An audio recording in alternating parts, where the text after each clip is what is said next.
متفائلين بحاله اللعيبه باستثناء صلاح سليمان. ان شاء الله باذن الله صلاح سليمان يلحق مباراه العوده في افريكا سبورت، لان هو كان عامل غضروف وقعد 3 اسابيع وبيتاهل بدني دلوقتي ان هو ان شاء الله يخش في خلال اسبوع التدريبات الجماعيه.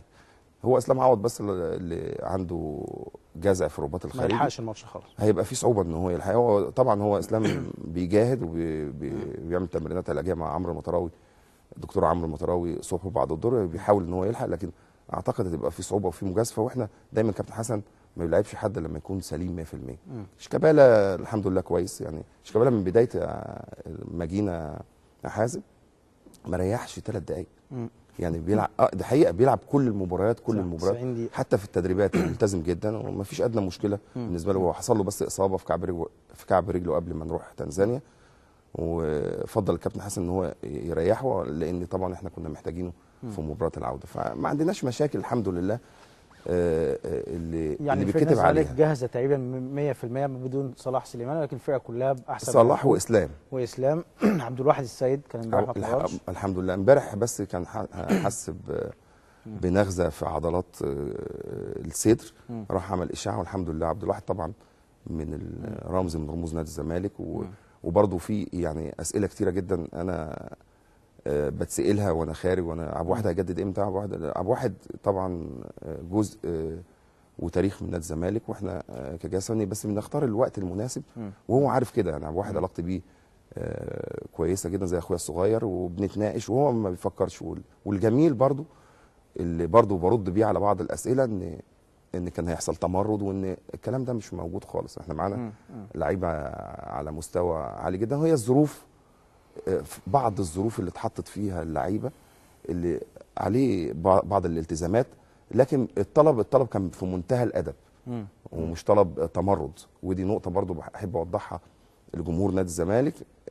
معانا لعيبه محترمه جدا، لعيبه مقدره المسؤوليه، في مجموعه لعيبه الكبار منهم على اعلى مستوى، وحاسس ان الفريق من يوم بعد يوم حازم اسره، ومحتاجين تفرض بقى اللي احنا ان شاء الله نعدي المباراه اللي جايه واللي بعدها ونخش في دوري المجموعات.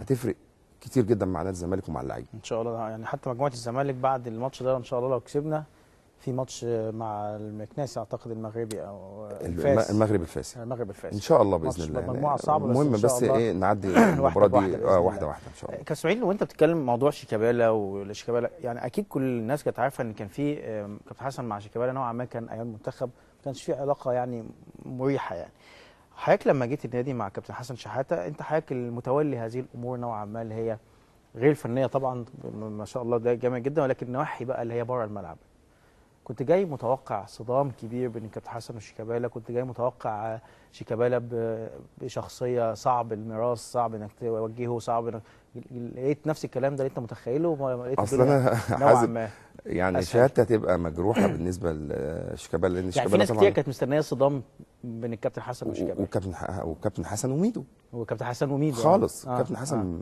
من الشخصيات يعني الطيبه ميدو جدا، نفسه كان قلقان في الاول خالص. يمكن اول لما جينا كان في اجتماع، وانا رتبت اجتماع مع كابتن حسن بشيكابالا، لان كان جاي له عرض من الشباب السعودي اعتقد او حاجه زي كده. وشيكابالا كلمني.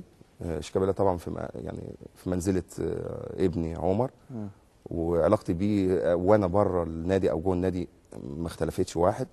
فقعدت انا وهو وكابتن حسن، وقال لي كابتن حسن انا عايز اقعد وعايز اشتغل مع حضرتك. فرفضنا العقد طبعا. وشيكابالا من نوعيات اللعيبه، راجل جدا وطيب جدا ومحترم جدا، وعنده بالكلمه يعني بيقول حاجه بينفذها، دي حقيقه. فكابتن حسن من نوعيات برضو حازم الطيبين جدا ودود جدا. يعني ممكن تكلموا في لعيبه كتيره بيتكلموا في مشاكل شخصيه خارج الملعب وخارج الفنيات وخارج وبيصر ان محدش يعرف عنها حاجه. فطبعا لقيت الامور مختلفه عكس ما ينشر او عكس ما يكتب، وخصوصا ميدو كمان. يعني ميدو كنت متوقع مع ميدو مشكله جامده يا كابتن اسماعيل. يعني ميدو برضه شخصيه، انت عارف قوي الشخصيه، قائد بيحب يتكلم كتير في الملعب، بيحب يتكلم جوه الاوضه كتير، من الناس اللي ليهم شخصيه جوه اوضه اللبس. ميدو انا بشوف في نفسي وانا صغير. شخصيته زملكاوي قوي، بيحب النادي قوي، وشخصيه متزنه وشخصيه محبوبه من وقائد. اللعيبه. دي نقطه مهمه، ان اللعيبه جوه نادي الزمالك بتحب ميدو جدا. صح. وجدع كده وقائد وراجل وقائد وراجل وما عندوش يعني ايه جوه قلبه لو في حاجه بيقولها على طول. صح. يعني ما عندوش خبث لا ميدو. ويمكن اول برضه ما قعد مع الكابتن حسن، كابتن حسن قال له يا ابني انت ابني وانت حبيبي، ويعني الامور اوعى يعني تلتفت لحد يقول لك اصل تصفيه حسابات. الكلام ده مش عند الكابتن حسن خالص ولا عند الجهاز، لان احنا ميدو على المستوى الشخصي وعلى المستوى الفني احنا محتاجينه. المستوى الشخصي هو شخصيه متزنه جدا، محبوبه جدا، قائد، ومحتاجينه داخل الملعب، لان هو من اللعيبه لما يخش فورمه احسن اللعيبه اللي موجوده على مستوى العالم كله كسنتر فيرود اساسي. يمكن الماتش اللي فات نوعا ما يعني لسه عمل شغل كويس نوعا ما اعتقد، ولو لعب الماتش الجاي عنده خبرات كتير. عنده خبرات حتى هو ممكن ما يبقاش فتنس 100% بس بيعرف لو دخل فورمه ميدو ما حدش يوقفه يا حازم. يعني الحمد لله رب العالمين يبقى عندنا ميدو فورمته وعمرو زكي ما شاء الله عليه ورزاق واحمد جعفر برضه من اللعيبه الكويسه اللي قوي قوي قوي اللي ليه دور سواء بدا او بينزل. يعني عندنا 4 فيرود على مستوى عالي لو فورمه عاليه طبعا. ممكن دول الاربعه دول موجودين الماتش الجاي ان شاء الله باذن الله. ان شاء الله.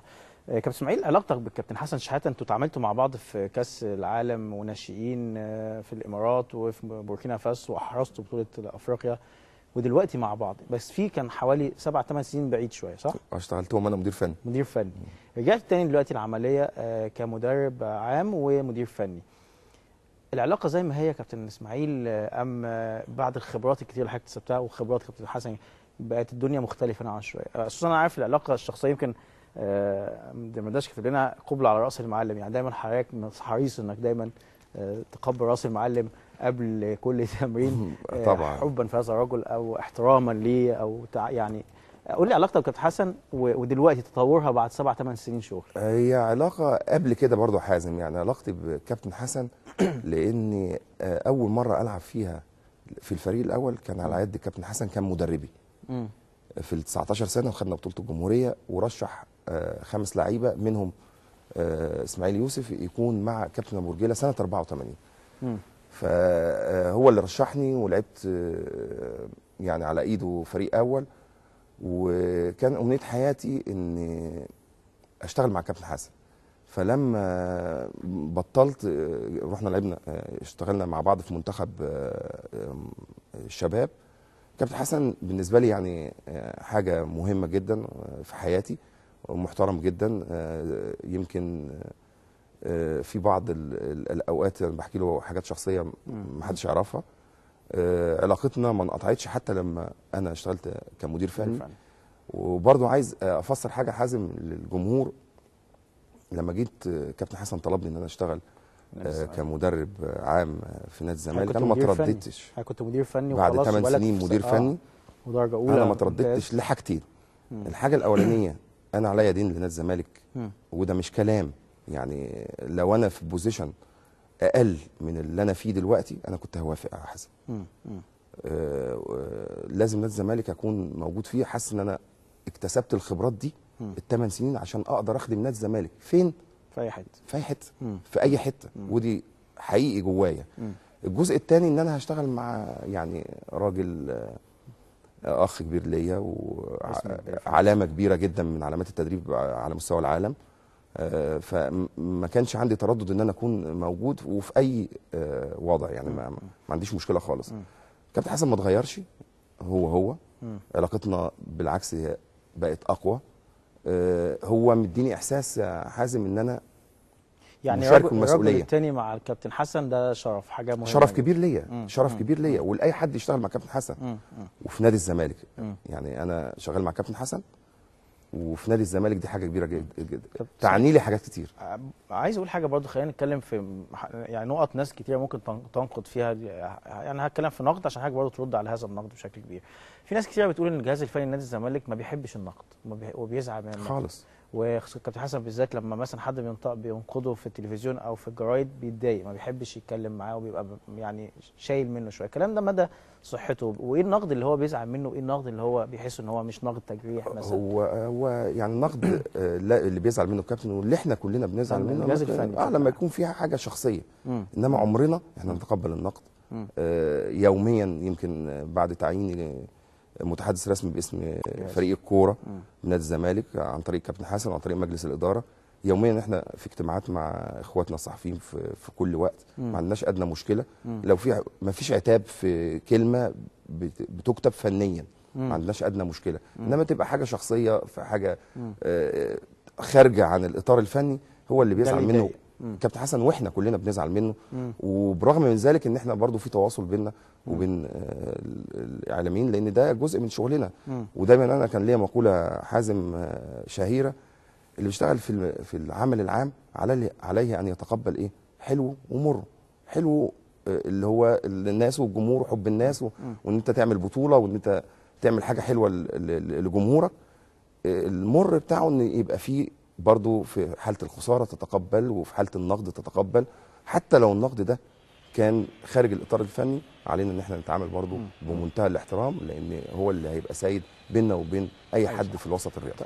دايما يا كابتن الزملكاويه دايما عندهم حاجه في كل موسم، شفناها الموسم السابقه بشكل كبير جدا، وهي ان الزمالك ضحيه للمؤامره الاعلاميه. دايما الزمالك او جماهير الزمالك عندها احساس دايما ان في مؤامره اعلاميه والناس بتنقد الزمالك بشكل كبير جدا. انت حضرتك كنت مدير فني 7 8 سنين بره نادي الزمالك، وجيت دلوقتي جوه نادي الزمالك، كنت بتحس بالكلام ده وانت بره، ولما جيت جوه حسيت لا ده الكلام ده اي كلام، ولا فعلا لا هذا الكلام لا الكلام ده جمهورنا عنده حق؟ لان بعض الاعلاميين كانوا بيسخروا برامجهم لمهاجمه نادي الزمالك او اي اطراف بتلعب طبعا تخش نادي الزمالك. ودي حقيقه، يعني انا حسيت بيها اكتر لما تواجدت داخل نادي الزمالك، لان في حاجات مش منطقيه، في حاجات بتتقال مش على لساننا. زي ايه مثلا يا كابتن اسماعيل مثلا؟ يعني ما ينفعش ان حازم ان برنامج معين يفضل كل حكم يجي يلاعب، يعني يتعرف ان هو هيحكم المباراه اللي بعديها لنادي الزمالك، ان انا اسخر نص ساعه لمهاجمه الحكم ده، فبينزل بيبقى بتحسه في مرعوب. بحس في الملعب يعني ده في حكم بدون ذكر اسمه كرة جت في ايد لعيب طلائع الجيش 4 مرات. ده 4 مرات صح، نفس الكوره نفس الكوره وهو يعني انا يمكن في مناقشه كانت بيني وبينه بعد المباراه ان هو قال لو جت 10 مرات، يعني هو خايف نازل خايف. فده بيعمل تاثير سلبي علينا احنا بنحس بيه داخل الملعب. يعني وفي من ده كتير، يعني في حاجات كتيره في الجزء الاعلامي، نسبه كبيره جدا من الاعلاميين محترمين جدا، انما في نسبه بيبقى ليهم اغراض شخصيه فبتاثر بطريق مباشر او غير مباشر على الملعب بتاعنا. يعني في مشاكل بتفتعل بين مثلا ميدو وبين عمرو زكي وتبقى الامور مولعه، خصوصا يا حازم. ميدو وعمرو زكي كده دايما فعلا، يعني بمناسبه في مشكله، او الناس دايما حاسه ان في مشكله بين ميدو وعمرو زكي خالص والله، حتى لما بيطلعوا حاضنين بعض وكل حاجه، ولكن في احساس معين. ده جه منين مثلا، او ده شايفه ده باثر راجعي من ايام ما كانوا مع بعض في انجلترا وفي ويجن، وحصل بعض الامور البسيطه لان احنا كانت خارج الاطار بتاعنا بره مصر، فكبرت والناس غزوها والامور شعلت. لكن انت خالص ما شفتش الكلام ده خالص. لا انا العلاقه انا شايف بين ميدو وعمرو زكي يعني مش صحاب والدنيا ماشيه، ولا هم اصحاب؟ اصل ممكن تبقى انت زميل. لا مش صحاب يعني حتى واحنا بنلعب يا حازم يعني برضه ايه، يعني مش كل اللعيبه اصحابي، لكن كلهم اخواتنا في مجال العمل. انا شايف العلاقه جميله جدا، يعني ما فيش اي حاجه، ده بالعكس. يعني في اوقات بتبقى في كور مشتركه بينهم هما الاثنين، لا الاقي الاثنين بيحاسبوا على بعض، الاقي يعني لا يعني. وانت عارف حازم الواحد يعني لعب فتره كبيره، فبيحس اذا كنت انا ممكن انا اخش على حازم اذيه، او بيبقى في حاجه بيني وبينه بتبقى باينه وواضحه. لا خالص، يعني انا شايف ان العلاقه سويه جدا وترتقي لاعلى من السويه كمان.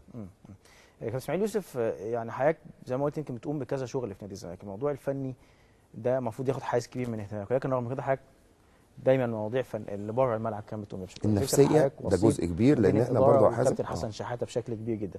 الموضوع ده انت شايفه حضرتك احسن ولا شايفه لا احسن ابقى انا في فني بس ماليش دعوه بالمواضيع دي؟ هقول لك على حاجه حازم، انا لو طايل ان يعني انفخ الكور هعملها، دي حقيقه.